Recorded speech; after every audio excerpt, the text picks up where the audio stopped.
After a successful hunting season, one of my favorite wild creations is canned venison. Simple to prepare, this recipe has been passed down in my family for generations and produces delicious, tender meat bursting with flavor that can be enjoyed by itself or added to countless other dishes. We're going to go step by step on how to can venison with a shelf life of up to 5 years. Let's get into it.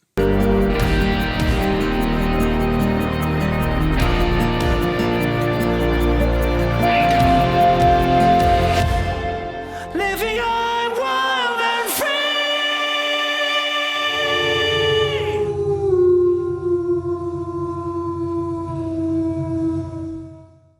When picking out cuts of meat, it is important to minimize the amount of fat that is being canned.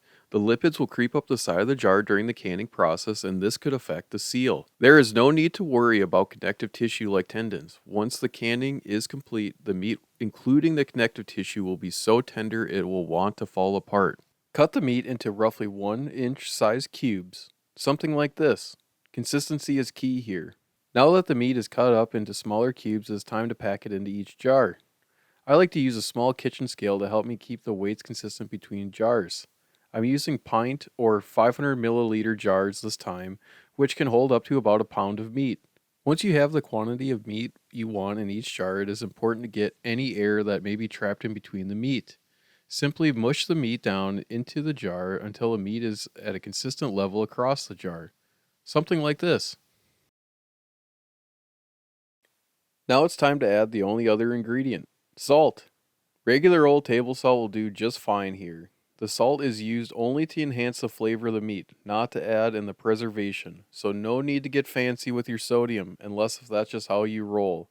My couple generations back grandmother calls for 1 teaspoon of salt for every quart or 1000 milliliter jar, so since I'm using 500 milliliter jars, I'm going to plop in a half teaspoon. Bada bing! It's time to seal these puppies up and get them into the pressure canner. I like to use a towel dipped in white vinegar to clean up the lip of the jars before putting on the lid. Now don't Hercules these lids on. I like to think little old lady tight. That's all you gotta do.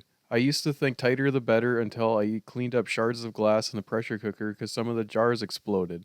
Easy does it. Place the jars in the canner after filling it with a couple inches of water, and make sure there is space between the jars. You can also stack another layer of jars if you'd like, but I won't go into methodology here. I'll just include a link in the description of a helpful blog discussing the protocol of stacking jars. Put the lid on the canner and turn your burner on full blast. It's important to use a pressure canner for this, as the pressure allows the internal temperatures to rise enough to kill any organism inside the jars, minimizing the risk of harmful bacteria.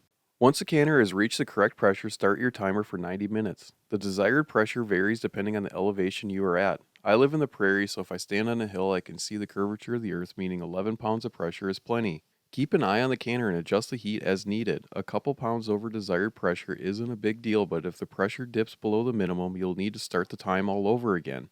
Once the 90 minutes is up, turn the burner off and allow the canner to cool. Each canner is a little different on the protocol of pressurizing and depressurizing, so be sure to follow the manufacturer's instruction. Once the canner is safe to open, place the jars somewhere they can cool overnight. And that's it. Simple, delicious, and saves on freezer space. My kind of fast food. Thanks for watching.